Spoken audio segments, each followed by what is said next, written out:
Well, part two of my conversation tonight with both candidates begins with Abortion and the Life at Conception Act, which Congressman Scott Perry co-sponsored last year.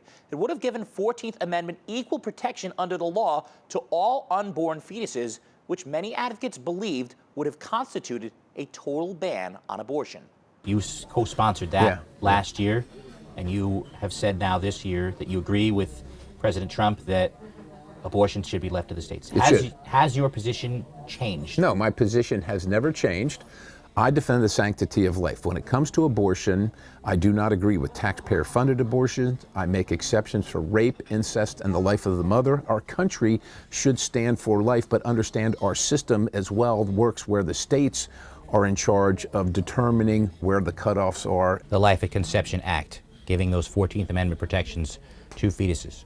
Would you support that act again today? I think it's important that a country stands up for its vulnerable citizens, whether they're young and innocent or whether they're old and infirm. That bill would have represented effectively a national ban on... That's how you characterize it, but you don't... So when you say that, then you just disregard the states' rights to enforce their own laws, and that bill does not stop the states from doing that. Well, would the Supremacy Clause not have factored in? No.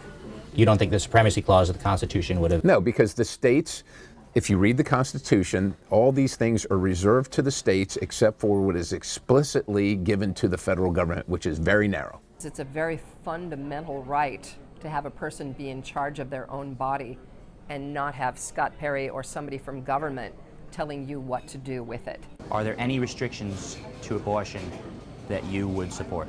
I'm not a healthcare expert. I'm not a doctor. I leave that to the healthcare profession. Your opponents say that the third trimester is something that Democrats would support. Is that the case? Again, my opponent thinks he knows what's best for a woman's body. I think women know best. It's one of the biggest differences between the two of us. Stelson has had to answer questions in this campaign about her place of residence. She currently lives in Manheim Township in Lancaster County, close to her previous place of work at WGAL. The township, however, rests outside the 10th Congressional District, after she initially said she would move to the district after the primary in April. What can you say to the people who think that your residency in Manheim Township means that you don't understand the issues of this district? I've been here since 1986. My first apartment was 122 South Street, right around the corner from the Capitol. I lived in Susquehanna Township, lived in Camp Hill, I lived in Cumberland. Just as importantly, I've been all over the district all the time for nearly 40 years, covering our stories, listening to people, and caring about what they're caring about. She doesn't live here. She doesn't shop here. She's talked about raising their taxes while not living here. I have lived here. I have served with these people. They know who I am. Perry himself has faced questions over his actions following the last presidential election. He voted against certifying Pennsylvania's electoral votes and had his cell phone seized by the FBI in the aftermath of January 6, though he himself was not under investigation. Perry has acknowledged that he introduced former President Donald Trump to former Assistant Attorney General Jeffrey Clark, who has been described by DOJ leaders at the time as being one of the architects of a plan to overturn the election results for Trump. Before this ever happened, the president walked into the room and asked, "Does anybody know Jeffrey Clark?"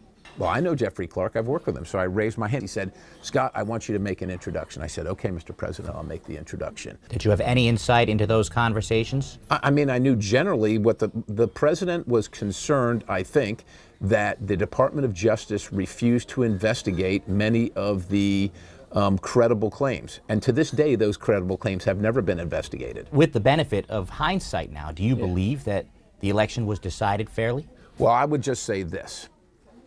Joe Biden received the appropriate number of electoral college votes.